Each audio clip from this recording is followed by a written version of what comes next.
So how do you do to keep from not, like, basically just going crazy? Or shooting myself. Yeah, well, I wasn't going to that extent, but I would just think looking at the same four walls or being in the same enclosed environment would really start to play with your mind. It does. It plays with it a great deal, you know, and you wonder, are you worth it? You know, is this worth living? I mean, is this quality of life? No, it's not. But you just learn to live with it. Well, how do you learn to live with it? I mean, what do you do day to day to live with it?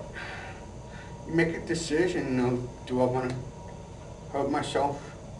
Or do I want to, you know, talk to a therapist who can help me deal with it? And that's when I got into therapy. And how is that going so far? Well, that goes very well. I have a great therapist and a psychiatrist. And I've got a great wife who I can wake up at 4 o'clock in the morning and talk to if I need to. How did you meet your wife? Online.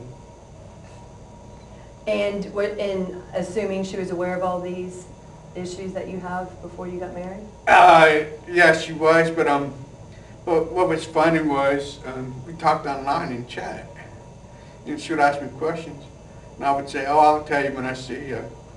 Because I didn't want to blow it until I met her. Which is understandable. So until I shut it down and explain everything from point A to point B.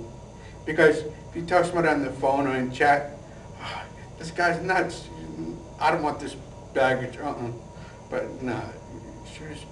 Well, I mean, that's a good point, because I think everybody has issues. And most people, it's not just one thing. Yeah. You know, it's 2, 3, a lot of people. And when you're just meeting someone, you don't want to sit here and go, okay, here's all my dirty laundry, let me just lay it out. You don't know me, don't want to turn you off, but here you go, what do you think? Hi.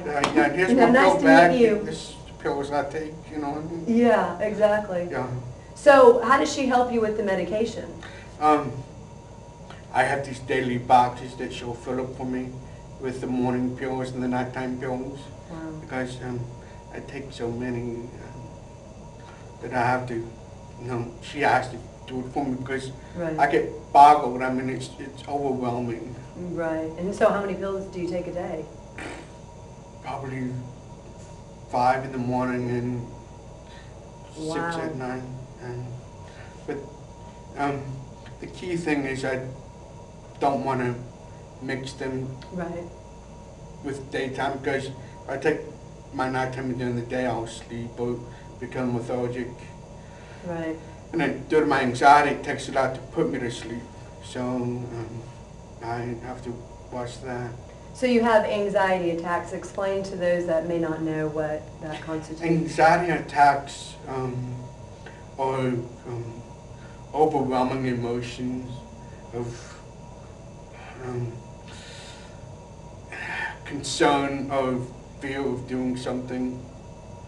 For example, I had a panic attack till 3 o'clock this morning about doing this interview because I was locked into talking to someone and being filmed at the same time, and not being in my comfort zone, which is my bedroom, in my environment. I came out of the house to a place I've never been to before, talking about subjects that's only between my therapist and my wife. So what is it that you start to think of all these individual things, and does it just become overwhelming? It becomes very overwhelming. It's just like, I can't do it. I mean, it's just overwhelming. I mean, it's just like a big giant weight comes down on you, and just like, no, there's no way I could be awake. You know, part of my anxiety is being on the clock, because I'm never on the clock because of the way I live. Right. You know, if I want to know what day it is, I have to ask what day it is because I live in my room, basically. What's the difference between an anxiety attack and a panic attack? Anxiety and panic, they're pretty much the same. Pretty much the same. I mean, it's just different verbiage. So what happens when you get an anxiety attack? How does that affect you physically? I shut down and I get angry.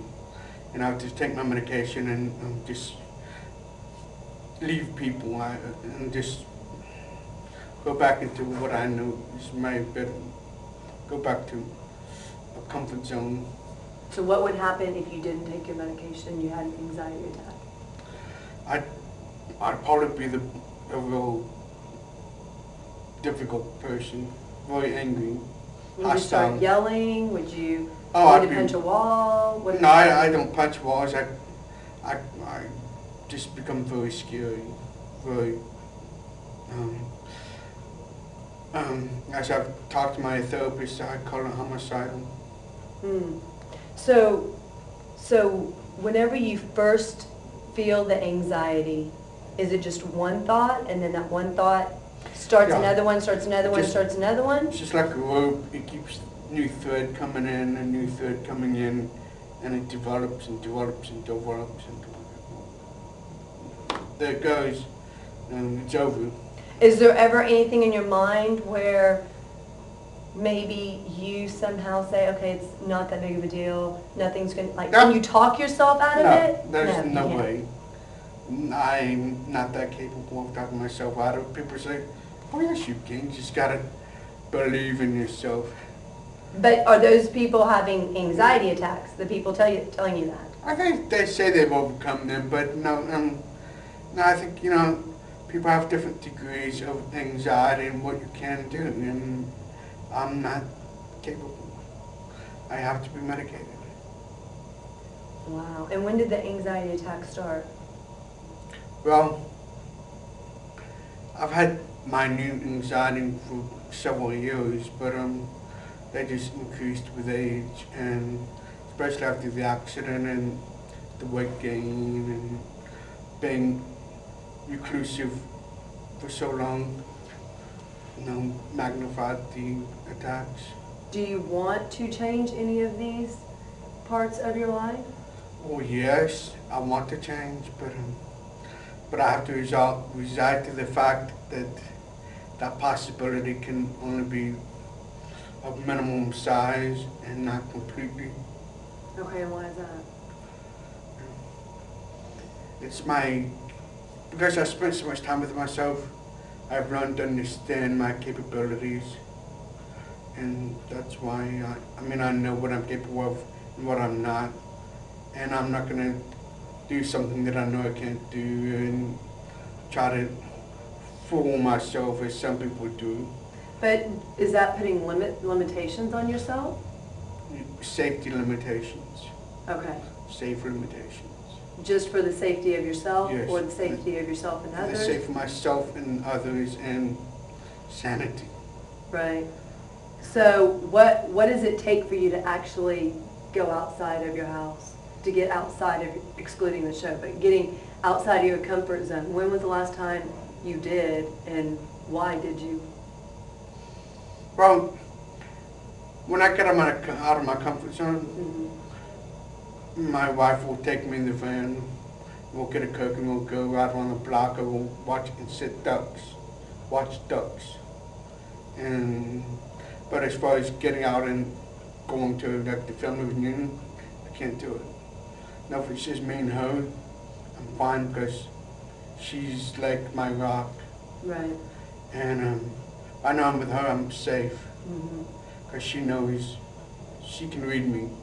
And she knows when to get me out of a situation that could not be very well for me. Now, since you haven't been out of the house much in so long, do you start to get a fear of crowds? Too many people at once? Too many people. I've got a real issue with people. And I have an issue with people how? What do you mean an issue with people? Attitudes. Don't look at me. No, say, look at that fat guy. Why do you think people are assuming that, though? Because I've seen people take pictures of me